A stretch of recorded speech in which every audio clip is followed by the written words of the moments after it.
Happy New Year. We are entering a brand new year and a brand new devotional series called Wherever You Go. And this first one is called A Big Decision.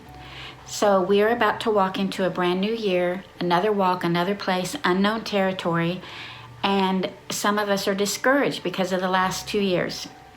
In our own circumstances, maybe we've lost health or family members, or we've lost jobs. We've been discouraged. In the blink of an eye, the world collapsed around us. We now live in fear, mistrust, and judgment, and all sorts of chaos is around us. And it's not just here, it's global. So how do we enter a new world or a new year and not carry the discouragement of the world with us on our backs like a backpack that's too heavy? So we're going to look at several stories and be encouraged in this devotional series called Wherever You Go.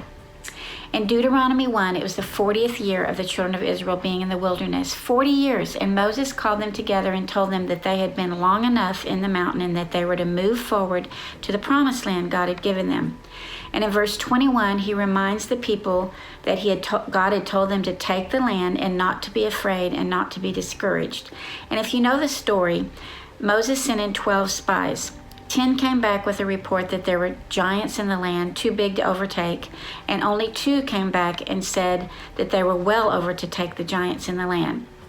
And the people chose to let the report of those 10 discourage them. What God had told them to do, to not be afraid, to break camp and to move forward, they are now refusing to do because of fear and discouragement. And this is basically what the people said. The Lord hates us and wants to destroy us. Can you imagine how that must have grieved the heart of God? Moses then reminded them of all their deliverances that had taken place in the wilderness. They were delivered from the Red Sea and the enemies that were pursuing them. God cared for them with manna, water, and clothing, and carried them as a father carries his son, he says. He provided fire at night and clouds by day to guide them, and yet they balked at this next step. Oh my gosh. It grieved God so much that he said he was only allowing the 2 spies with the good report to enter the land because they trusted God wholeheartedly.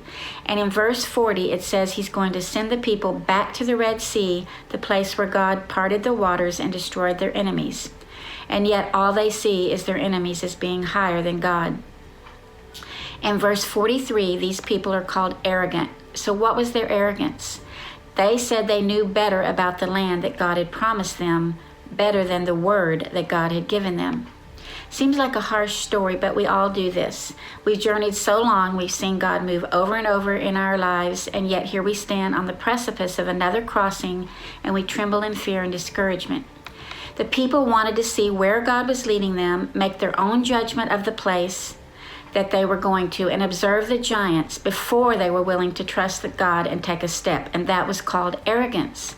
So maybe we're all wondering about 2022 and our kids, what's going to be on the news, where we'll be attacked next. And we want God to reveal to us all of the giants before we step forward so that we can then fortify ourselves and fill our cabinets so that we'll be armed and ready.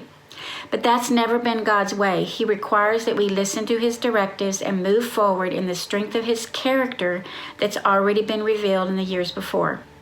Count your blessings. Recall his goodness to you and yours over the past and write them down. Write down the crossings, the shoes you've been wearing, the clothing that's covered you, the food you've eaten, the clouds and the moons that have appeared daily, and the one that has already defeated anything in front of you in the new year. Knowing what lies ahead is not always a good thing, just like knowing about the tree of the knowledge of good and evil was horrible for our ancestral couple that brought doom to the world. What do you know? God is good, God is faithful, he's enough. And that's enough to march into the new year without fear and without discouragement and without sending in spies to see what their report is so that we can choose whether to believe the spies or to believe God. It's a big decision we have to make, and one that we need to make today at the beginning of January so that we don't end up back at the Red Sea once again.